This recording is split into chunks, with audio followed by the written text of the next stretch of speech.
welcome to the Speltz Family Business Codcast.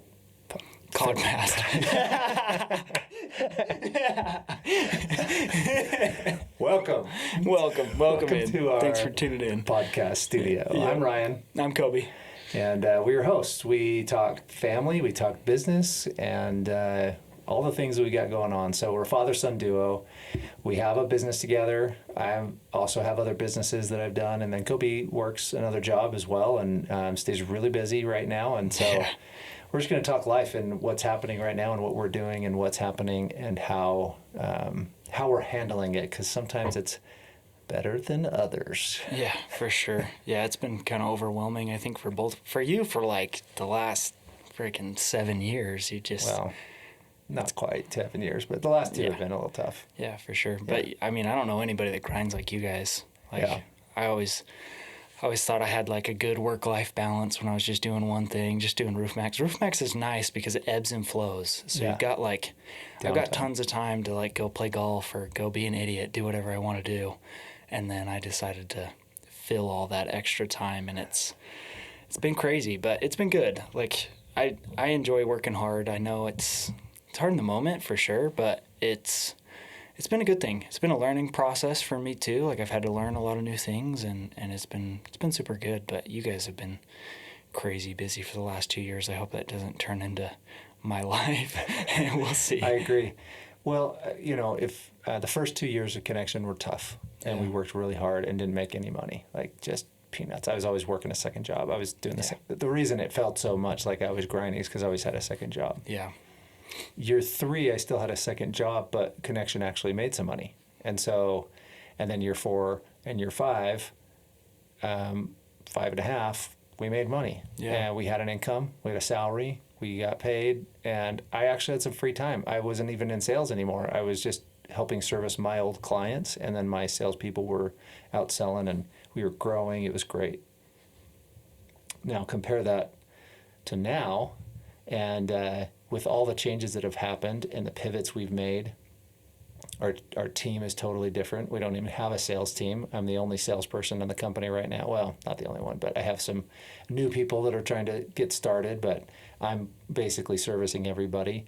The publishing business is in retreat, and the digital marketing company is on the growth mode. But our income, I haven't paid myself for 2 years. We still pay mom. And then I'm able to take income, and then I do have side things as well. So like Ryan Speltz company, I make some money from that I'm able to pay myself on. And then I'm also, every once in a while I get a little bit of money from RoofMax. So, which has been dry for a little while because it's been the winter. So I think, but the one thing that I will say is that Mom loves that book by Carol Tuttle, she should name it just Know Your Number or whatever, because I don't know what the name of it is. The name. But there's a book. I think it's something about raising children, but it talks about personality. She kind of breaks down the personalities of your kids and different factors. And yours is a 1, and I am a 3. And 3s like to grind. Like there's part of me that just likes to get in and work it. I don't mind it, but at the same time, I do get burned out. Yeah. But you've been working like me lately. I know. Yeah, it's been crazy. I hardly even see you. I know. I don't get home until like 9 o'clock every night. I didn't get home till 9 last night. It's been pretty much every night because they just give me so many appointments. And RoofMax goes like from the morning until the later afternoon, but then those appointments that they send me, they're when people get home from work. So there are occasionally, some like earlier afternoon appointments, but for the most part, it's like 5 o'clock and after.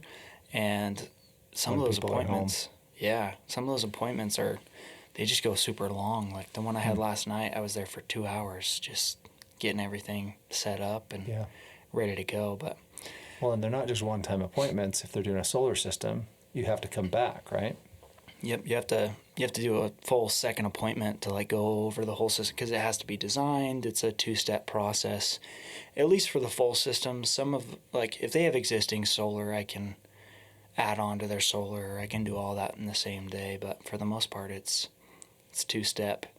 Luckily, I've been doing more so just the battery side of things. So those are one one appointment. I don't really do 2 appointments for those. I do for some, because some do still require it. But it's funny. I was talking to Casey the other day. He's like my manager. He's another Roof Max dealer. We talked about him before on the podcast, but he was like, man, what can I do to help you? I was like, man, if you could like clone me and make another me, that'd be pretty sweet. Because it's like, oh man, I'm just like overwhelmed. It feels like I'm just playing this like balancing act right now where I'm just trying to juggle everything all at once, and it's tricky. We're working on getting some help and stuff, but it's kind of crazy. The one thing though is because I'm a 1, I love fun. Like fun stuff is like my only motivator. Mm-hmm. And so Casey, he called me the other day and he's like, what are you doing? I was like, I'm golfing. he's like, I know, I could tell just by the sound of when he picked up the phone. He's like, well, why aren't you out there working? I was like, dude, if I work hard, I got to play just as hard.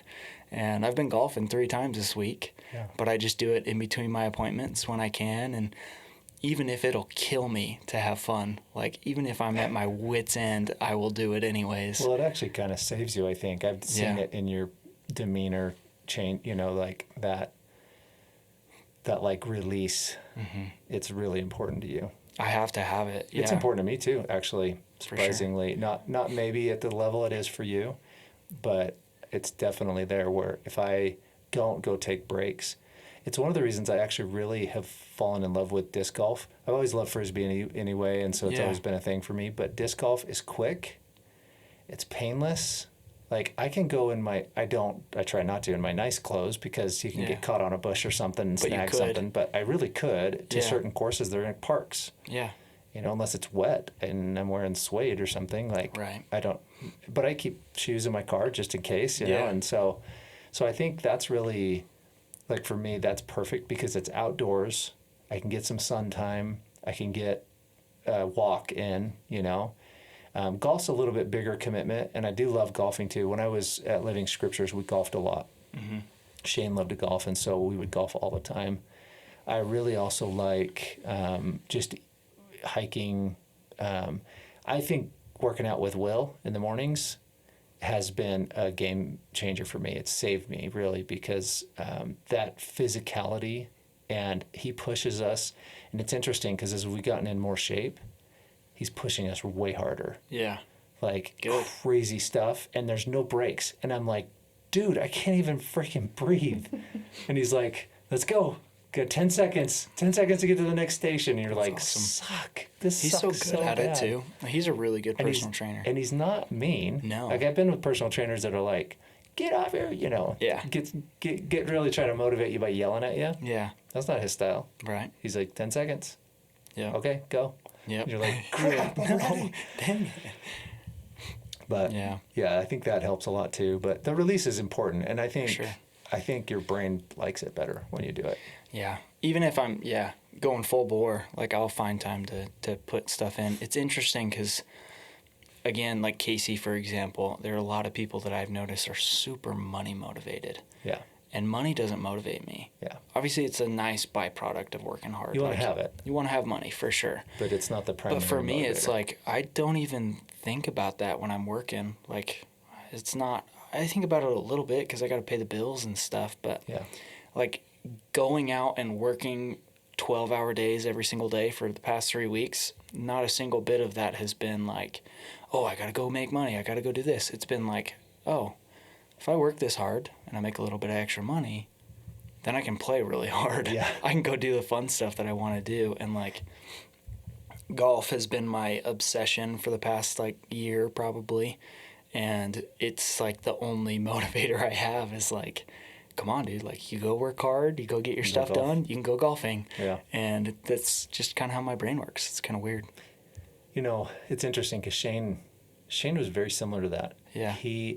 He figured out really early on that the more money he made, the more he could play. The more fun he could have. He could go golfing. He could go buy a side-by-side. He could go buy motorcycles. He could go, have nice snowmobile. Like, he really had that as his motivator. It wasn't money, I want a bunch of money so I can be rich. It was money so that he could, facilitate his own enjoyment. And Shane was really unique as a leader because he would find out what you were interested in, and then he would double down on that. Yeah. And so he went full bore on fly fishing. He had already been a fly fisherman, but he was kind of at a lull. I'm kind of in a lull with fly fishing right now. Yeah. I haven't been doing it as much as I usually do, and it's always been my thing. So it's kind of weird. But some of it's time, and some of it's, just I like disc golf because it's right here. I can do it and not have to change into waders. But but anyway, I think that's kind of one of the things like Shane was good at. He'd say, all right, he was my leader, and he'd say, okay, what's your favorite things to do in the world? Mountain bike, fly fish. He bought a new mountain bike, and he started fly fishing again and taking me with him. And then eventually we bought a drift boat together, and we just spent a ton of time fly fishing. Yeah. And he spent way more than me because I can get a fix and then go back to the grind. For him, he's like, one fix just leads to another. And he worked hard. He just knew how to play really hard too. And he was willing to be super tired at the end of the day and still go play. And I'm like, that's not necessarily me. I want to go rest. That's me too. Like if I work all day long, like I had a day earlier this week where I had a job. I was crawling around in the attic for like an hour and a half. I spent 4 hours at this guy's house. Like I was just so tired after. And then I had to run some appointments. But then one of my appointments canceled later that night. And I was like, I'm going golfing. Nice. So I went golfing. And it's like I was so tired, but nothing in the world could stop me from, okay, I have some free time. Let's go golf. Yeah. And it's kind of weird how I'm so obsessive about it too. Well, I think it's good. And you can learn from Shane because he realized that the more he figured out how to make money and how to have that money, it facilitated his having fun. And he also put himself in positions where he could build an organization and utilize that organization to have fun. So he did all kinds of stuff with his salespeople. He'd go to Alaska, he'd go to Canada and big sales rewards trips and things like that. He was just good at developing that kind of a lifestyle. That's pretty sweet. Yeah. So, and I do some things like that too, but I'm not nearly as driven by fun. It's funny, I'm not driven by money either. It's actually really low on my list. I'm driven by accomplishment. Yeah. So I want to be able to look back and be like, look what we built. Right. Look what we did. Yeah. Look at the people we impacted. Mm-hmm. Yeah, I don't know. I think it's interesting, like watching those people that are so money motivated. Like Casey is really good at following money, and he's kind of ADD, kind of like all over the place, but he's got a nose for it. He's like a bloodhound when it comes to where the money's at, and he's just constantly like seeking it out. And then he's also really good at developing systems, which is something I'd like to, take from him and learn from him. Is like he's kind of changed the game at ES Solar. It's kind of crazy because he is number 2 on the sales rep lineup. Yeah. But every single one of his deals is self-generated. So he's created multiple lead generation businesses without even, at first he didn't even realize that's what he was doing. He started with solar cleaning and then blew up as a RoofMax dealer because of it. So he's doing these cheap RoofMax or cheap solar cleanings just so he could get in the door with RoofMax. And it was pretty impressive. And then he's just good at figuring stuff out. But it's always fascinated me how money motivated people work.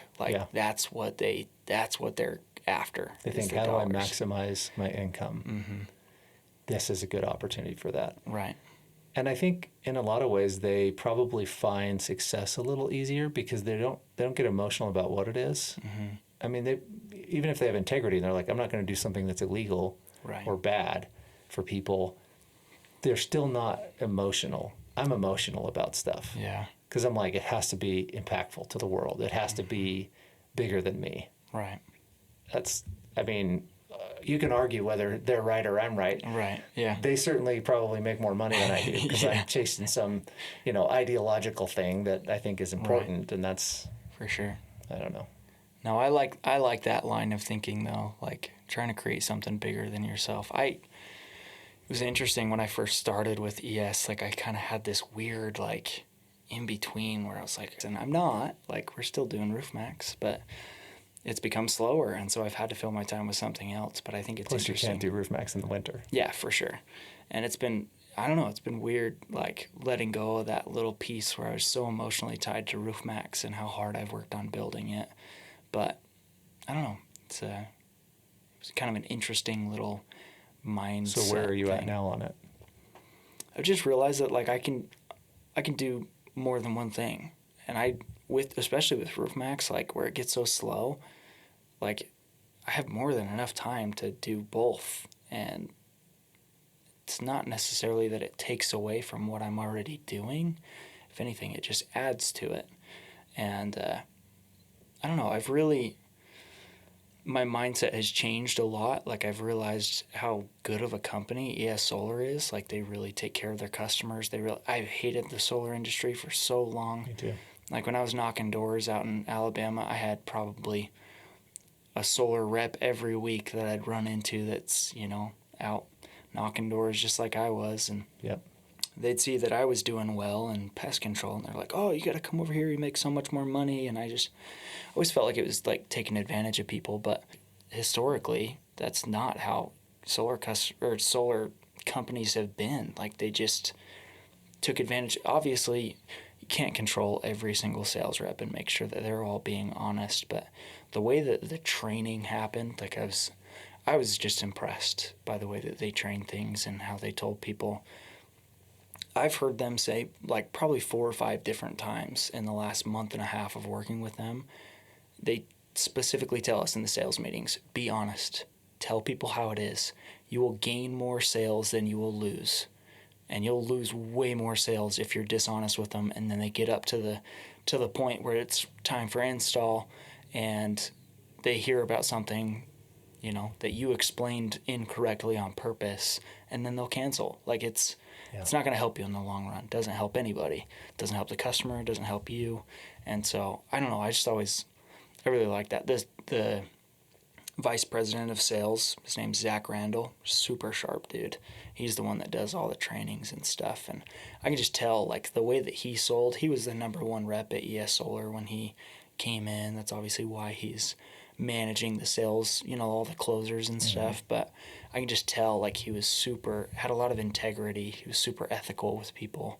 Didn't sell them too much. Didn't give them more than they needed and stuff. And I don't know, I just really liked that. Yeah. So my view of that has changed because I realized that I could be more than just a Roof Max dealer, And I also needed something extra if we're going to grow. And like, it's been a slow year. It was a long, rough winter.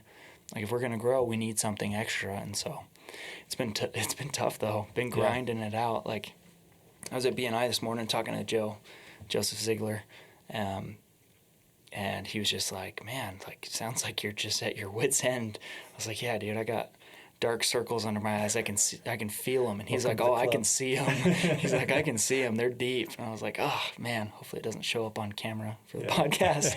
But I'm just tired. Like, I'm exhausted, but it's been good. Usually I was seeing you 2-3 times a day. Yeah. I'm lucky if I see you once now.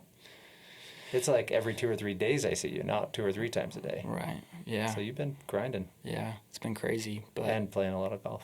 And playing golf in between. So that's when you would have seen me. I'm on the golf course. Yeah. But.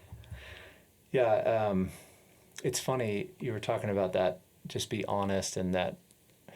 Like, I've been interacting with a couple different companies, getting quotes on some things right now for connection and trying to figure out which direction to go. And it's easier if they're all the same thing, right? But they're all like different solutions to tackle the same problem. And so it's been really challenging because I'm like, gosh, I just don't know which way to go, and I'm trying to figure it out. And this one company that seemed like the best at first, the guy was just such a pushy jerk. Really? And then I start reading their agreement, and I'm like, man, it is really one-sided. Mm-hmm. And so I go back to him, and he's like, we have to say that because some people are just liars. And I'm like, yeah, you don't have me in mind at all. Mm-hmm. This is all about you making the sale. And so we're going to end up going with a different company, and they were actually a little more expensive and aren't quite as good of a solution from the sales pitch. Yeah. Who knows what that other one actually is, because that guy just seemed like he would say anything to make a sale. And that guy was just so pushy and just such a jerk the whole time. I was just like, I cannot work. I just got a sick feeling in my stomach that he was just not being honest with us. Yeah. And the other guy just said, I'll tell you the good, the bad, and the ugly. And that's the way I sell, is I'm like, look, not everything's going to be peaches and cream here, right? You're going to have some challenges. There's going to be, like, marketing is, it's so ridiculous because it's so easy to just focus in on the successes you've had and say, well, this is what I did for this company. But that's not necessarily what's going to happen for another company. There's so many factors and variables. So I believe in just being upfront with people and saying, look, marketing's tricky. We're going to work really hard to figure yours out and get it dialed in. Yeah. But there's no easy answer. Right. So. Yeah. I think there's so many people like that, like especially in this. I think that's why the solar industry has such a bad reputation, is because like solar guys historically would just say whatever they needed to tell the customer to get them to sign up. Yep. And I've had like a lot of sales that I totally saw that doorway where it's like, oh, I just say this and they sign up. And I've missed out on sales that I was just like, hey, you know what? I'm going to be 100% transparent with you. This is not how that works. Like, this is not going to, it's not a magic. I do that with RoofMax too. Where I'm like, listen, I'm not a magician, okay? I'm not going to turn your roof into a brand new roof by spraying this magical juice on your roof. Like, Special sauce. yeah, it's gonna have all the wear and tear, all the signs of aging. If you have problems, like I had one yesterday that had problems. They had leaks, they had stuff, and I was like, listen, I don't feel comfortable warranting this roof and telling you that this is going to work for you, because you're going to call me in 2 years and be pissed that you have a leak. Even though this doesn't cover leaks, it doesn't cover any of that stuff, you're going to be pissed that you spent this money and it's not going to fix the core issue, which is you have a problematic roof. And they didn't sign up. And I'm more happy that they didn't sign up than if they would have signed up and given me money. Right. I don't care about the paycheck at the end of the day. I care about helping people, make sure their roof is actually a good candidate for it. Like somebody this morning stood up and shouted me out. It was Dallin in the BNI group, and he was just, I think first of all, he has firsthand experience with me telling him, hey, you don't need this. Yeah. But he was just like, I love how he just does the work that needs to be done, but doesn't push you into something that doesn't need to happen. Like I went out and I looked at his roof like 2 years ago when he first joined the BNI group, and his roof was like 7 years old, and I was like, dude, you got a couple years. You don't need me yet. Don't worry about it. Just wait. You don't need me yet. And like you earn not only a relationship with that person, but you earn their business in the future too. Like I guarantee he's gonna call me in a couple years and be like, hey, dude, we're ready. Come out and spray our roof. Yeah. And I mean, that's business later on, and I do that all the time. I have so many people that call me a little too early, or they call me a little too late, or I could totally spray their roof. They think it's the solution to help their problems, and that's why they called me. And I could make a sale, but then that's going to create I think that's a problems challenge down the with road. not having relationship type sales. The one and done sales rep, he just wants to make the sale and move on. Yeah. It's I just was training some new guys yesterday, and I was like, this is relationship based. You'll be successful if we have some of your clients 10 years from now. And they were like, 10 years, like, Yeah. but that's how it is. Some of my clients we've only been in business for going on 8 years. I have 8-year-old clients still. That relationship-based selling, because I do tell them the truth, and I don't ask them to do anything they don't need to do. Mm-hmm. And we've just always treated people with respect. So I love that you're doing it that way. I think it's valuable. Yeah. Yeah, it helps me sleep at night too. Yeah. If I was just pushing people into stuff they didn't need, I don't think I could live with it. It's not good anyway. No. Yeah, it doesn't feel good. You're not doing it right, and I don't think you build a good legacy. I always think, what do people really think? When they say Ryan Speltz, what are they really thinking? What are they? Are they like, man, he's a good guy? Yeah. Because that's more important to me than if I make money. Mm-hmm. People are more important than money. I've always said that. Yeah. My employees are more important than money. My customers are more important than money. As soon as I make it all about money, that's when it falls down. I was talking to somebody yesterday about it. I have a blog post that's called Dollar Signs in Your Eyes. We've talked about it before. Yeah.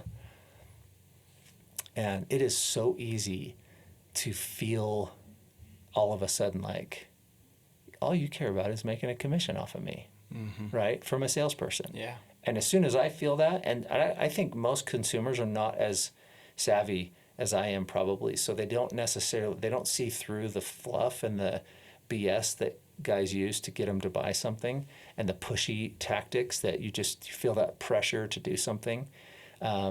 A little bit of pressure is okay in sales, right? There should be a bit of that, but as soon as I feel it, it turns me off so bad, because I'm like, I know exactly what you're doing, and stop. Just tell me the truth. I will make a good decision based on the truth for me, not for you. Yeah. I know you're the salesperson, but that's not that's not, at the end of the day, you're going to make sales if you do a good job and you have a good product. Right. I'm not going to make the decision for you. Yeah, you know? for sure. So I saw this video the other day. It was kind of interesting. The thing that sparked it is you saying, who do people think of? Like, what do they think of when they think Ryan Speltz? It was kind of an interesting idea, I guess, but essentially there are multiple versions of you, right? And it's because of other people's perception of you. And some people are going to think you're the best, you're awesome, you're the hardest working person. Some people are going to think you suck, you're the laziest person ever. You're a scammer, you're ripping people off. yeah. And it's so true, but I think if you can try and hone in and get it narrowed down to where it's not so broad, you don't have those outliers of people that just hate your guts and think you're terrible. I mean, it's impossible to make everybody like you and please everybody. But I think that's so interesting. Like, who are you at the end of the day? Because it's not that voice in your head. It's the thing that's listening to that voice. That voice in your head is super important. Like, you got to be careful with what you say to yourself. But I think it's so interesting that, there's not one version of you. And it's not who you think you are. It's what other people think of you. And the more you can be, the more you can hone in all those different versions of you and just be the same no matter what, everywhere you are, no matter what you're doing. I think that's super, super powerful. It's super near impossible to get everybody to like you and everybody to think that, because you're not going to be perfect. And there are plenty of people that hate my guts and think I'm a, dirty liar. But I think there's certain people. Mom tends to do this. She gets caught up in worrying what others think of her. Yeah.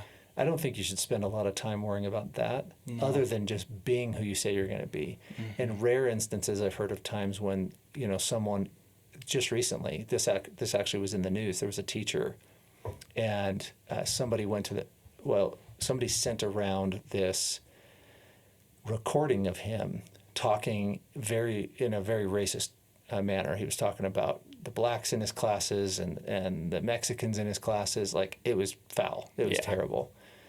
And he was the principal of this school. And so anyway, it gets passed around. And this just happened this week. And he was very adamant in denying. He's like, I've never said those things. That's not me. Of course, everybody says that, right? So everybody goes on the side of this video. Well, the police start researching it.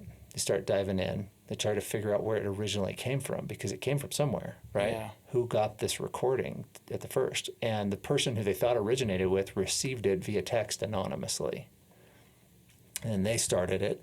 Well, I think 6 students received it, and then they started passing it around, and then they took it to the media. It went berserk, right? This guy's life basically is getting ruined at this point. Yeah. Well, over a period of a month, and a lot can happen in a month. And luckily he wasn't fired, but he was under investigation. There were some major problems.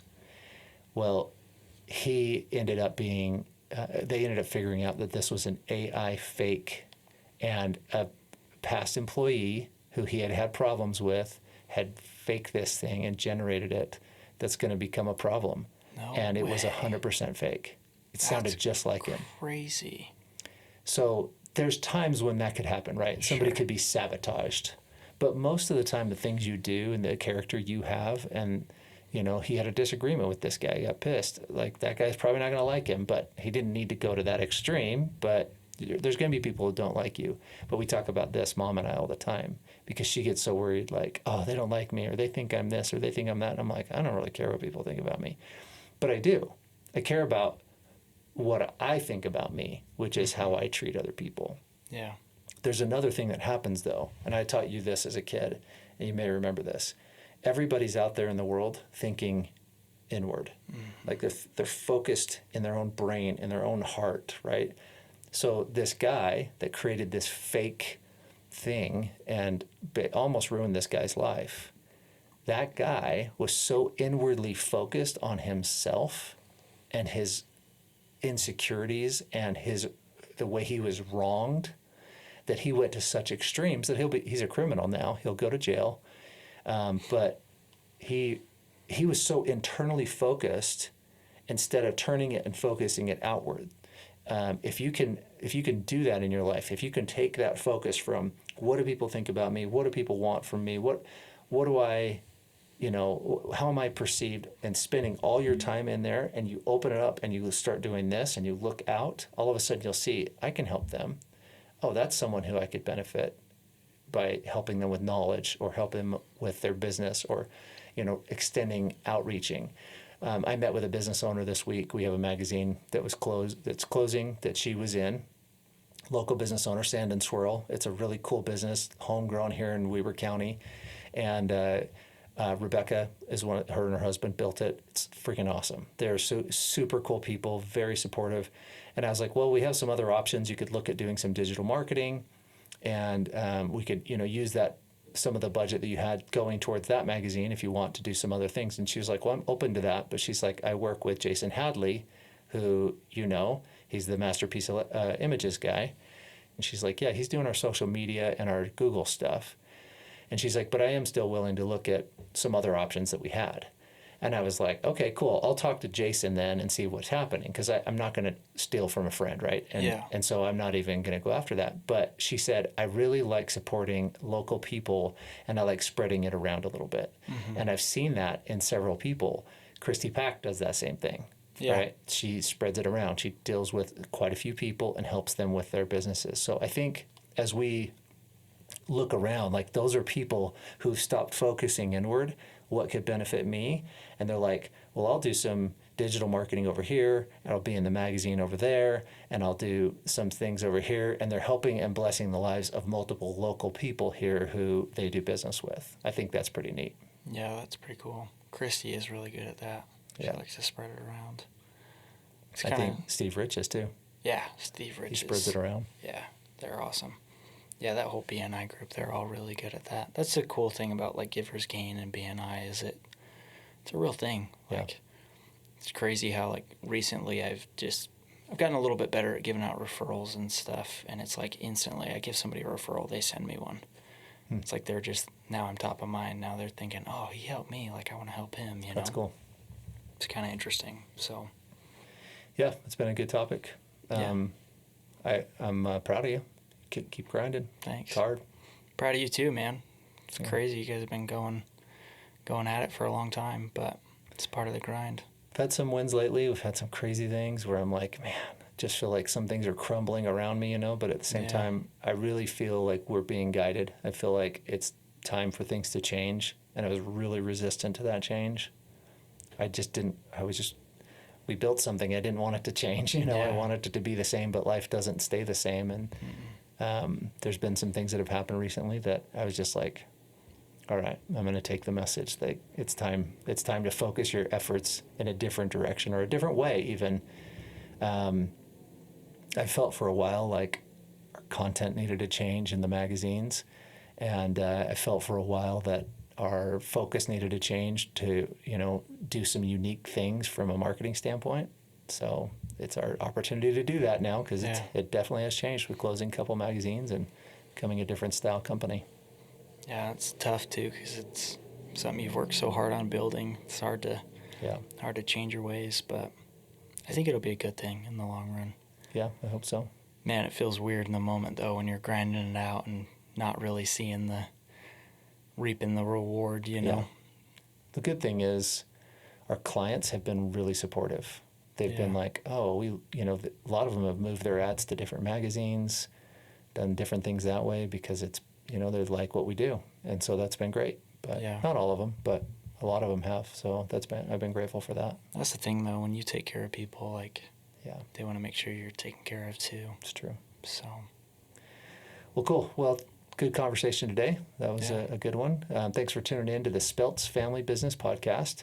And we have had a lot of fun. We've had a lot of views on YouTube, which has been pretty cool. Yeah. We've had a bunch of downloads one day on our sound, the audio version of the podcast, or the Codcast, whatever I call it. Codcast. It's kind of something I've always done. Say things weird. Verbal dyslexia. Yeah, I when I was a kid, I'd say, I need to get my Warcost. My friends would be like, what? And I wouldn't do it on purpose. It just like pops out that way. But I don't know. It's goofy. But it's always been that way. So, but yeah, if you wouldn't mind, hit like, hit subscribe, download, follow, whatever on your podcast, your favorite podcast channel or YouTube, and leave us a review. We got some feedback. One of the audios was messed up. I think it was on episode 7. Yeah. One of my friend, and I was so grateful for Annette Judd. Annette. She's awesome, and she's been such a good friend. And she was like, "Hey, the audio's screwed up on this. I hardly could listen to it." And I was like, "Oh, really?" And I went back and listened to it, and I was like, "Oh man, it's a mess." It was my fault. Yeah. Yeah, it's just kind still of learning. Yeah, we were just learning the new way of using the two audio files. Mm-hmm. We had just done the combined audio file before that, and but you can't cut things out. If you have a hiccup over there while I'm talking on two audio files, you can cut that hiccup out. Mm-hmm. So anyway, it was kind of your first time doing that. And it's tricky. Yeah, we're also switching over because I don't have time to edit the podcasts now, and so it's going to be kind of a learning process again. But I think we'll get it dialed in and make it work. But thanks for tuning in, guys. Yep. Thanks, and we'll talk to you next time. We'll see you.